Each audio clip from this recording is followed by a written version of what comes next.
In this video, we just shall look at how Kruskal's algorithm works. So Kruskal's algorithm, it's also kind of an algorithm which follows our greedy technique. So we just know our greedy technique, right? So greedy technique, what it does is that it just overlaps the problem, which means that it just finds out the local optimal solution for the given subproblem, and then uses that particular subproblem for finding out the next problem's optimal solution. So combining all the local optimal solution such a way that we are just going to find out the optimal solution for our given problem. So this is how our greedy technique works, right? So here our Kruskal's algorithm, what it does is that it just follows the greedy technique for solving the problem. So what is the problem? So here we are just given with a graph, right? So what we have to do is that we just have to identify the minimal spanning tree for the given graph, right?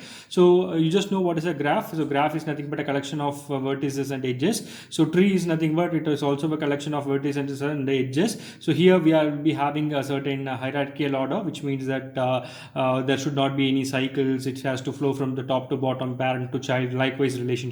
So what we are going to do, we are just going to construct a minimal spanning tree out of the given graph. So minimal, whenever I'm just terming it out, we have to identify the minimal path between the connected graphs so that your entire solution is an optimal solution. So this is how this is the problem description for your Kruskal's algorithm. Okay, so what we shall do right now is that we just shall look at it with the help of an example. So let me note it down with an book back example.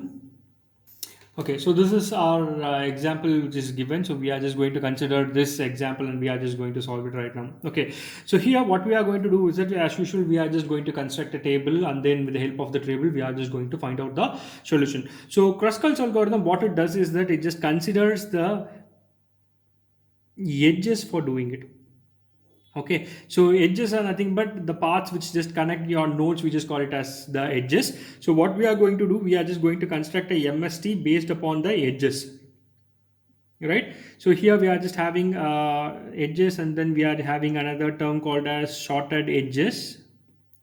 So we are having two terms. Okay, so what is the first step I'm just going to do right now is that I'm just going to take out the edges which has the least weight, and I'm just going to write it out in the shorted order, right?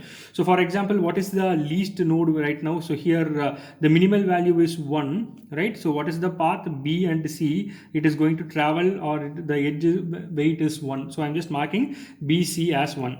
So the next thing, I'm just having E and F as 2. So I'm just going to mark it as E and F as 2 right now, right? So the next thing, whether there is 3, yes, there is 3. So A and B has 3. I'm just marking it as 3, right? So 4, right? So B and F has 4, and then C and F has 4. So I just writing it down. Okay, so what is the next value? 5. So 5, there is A and F, there is 5. Okay, and then F and D. So D and F, I'm just having 5. So whether there is any other 5, no. So 6, we are having 2 6s.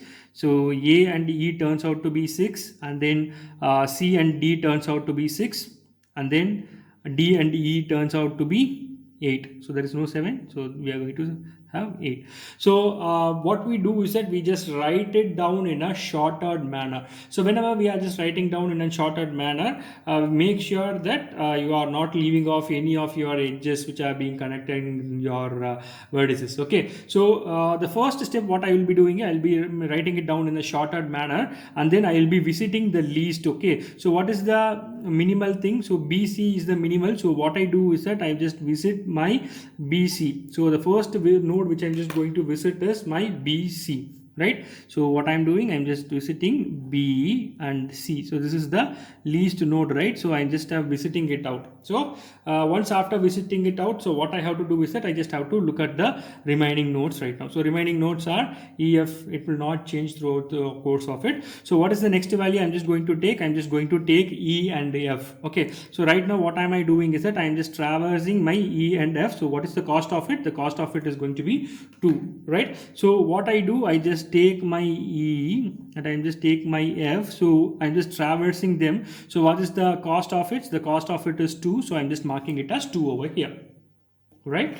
So what is the next thing? I'm just taking A and B. So A and B, okay, there will not be any cycles formed. So what I do is I just mark it out.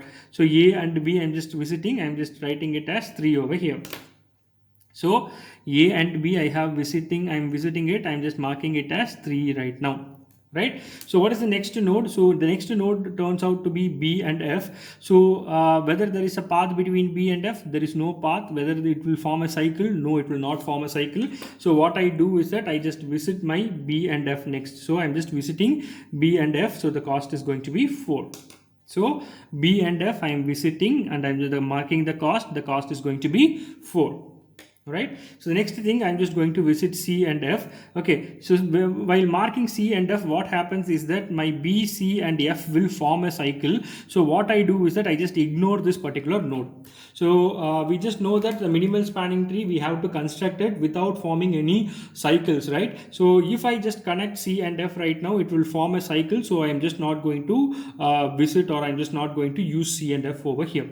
So the next thing is I'm just going to travel A and F. So if I'm just connecting A and F right now, it will also form another cycle. So what I do, I just ignore A and F right now.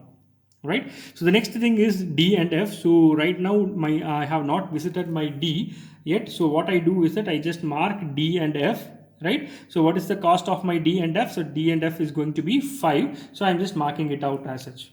Right. So this is, I just have considered. So the next node I'm just going to take is A and E. So A and E, if I'm just marking it out, it will be forming a cycle. So I'm just ignoring it. So the next thing which I'm just going to do is I'm just going to consider C and D. Right. Sorry. D and F, I haven't marked it out, right? So I just marking it out. So D and F. So D and F, I'm just marking it as 5. Right. So what I'm doing is that next thing I'm just considering C and D. If I'm just considering C and D, here this node will be forming a cycle. So I'm just ignoring it.